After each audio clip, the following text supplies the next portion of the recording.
আল্লাহর নবী ইহুদিদের কাছ থেকে বেশি বেশি ধার নিতেন, মুসলমানের সাথে লেনদেন রাসূল কম করতেন, কারণ মুসলমানদের কাছ থেকে ধার নিলে মুসলমানরা ফেরত নিতে চাইতো না। রাসূলকে টাকা দিছে, এটা মনে মনে ভাবতো রাসূলকে দিছে, এটা নেব না। আল্লাহর নবী একজন ইহুদির কাছ থেকে টাকা ধার নিলেন। রাসূলের অভ্যাস ছিল, রাসূলের চরিত্র ছিল, টাকা ধার নেওয়ার সময় রাসূল ঘোষণা দিতেন, অমুক দিন তোমার টাকাটা আমি দিয়ে দেব।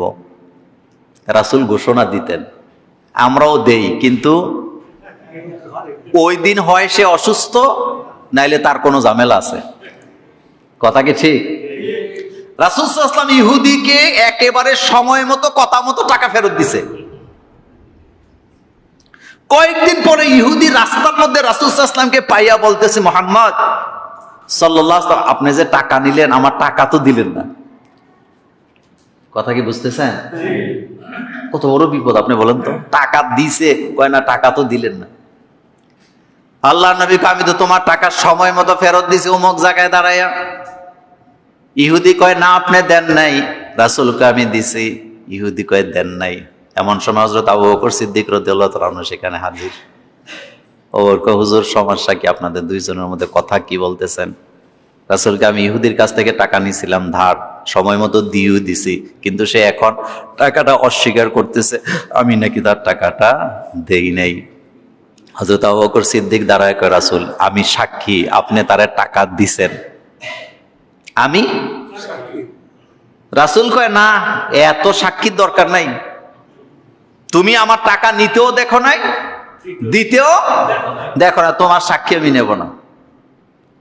হযরত আবু বকর সিদ্দিক কয়, ইয়া রাসূলুল্লাহ সাল্লাল্লাহু আলাইহি ওয়াসাল্লাম, আপনি বলেছেন জান্নাত আছে জাহান্নাম আছে, আমি তো দেখি নাই, বিশ্বাস করছি। আপনি বলেছেন কবরে আযাব হবে, আমি বিশ্বাস করে নিয়েছি। মিজান ফুলসারাত বিশ্বাস করে নিয়েছি। সাধারণ একটা ইহুদির টাকা ধার দিয়েছেন, এই জায়গায় কেন আমি বিশ্বাস করব না?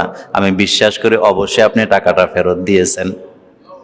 এ কথা শোনার পরে ইহুদি নিজের স্বীকার করতেছে, কয় রাসূল গো, আমি আপনাকে পরীক্ষা করার জন্য মূলত এই কথাগুলো বলেছিলাম। সুতরাং আপনি যে নবী, আমি ইহুদির কোনো সন্দেহ না।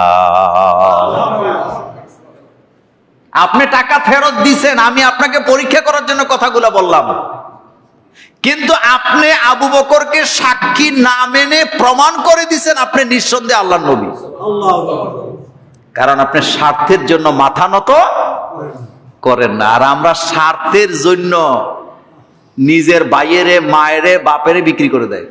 বিক্রি মানে বুঝুন তো, বিক্রি মানে টাকা দিয়ে বিক্রি না, অস্বীকার করে।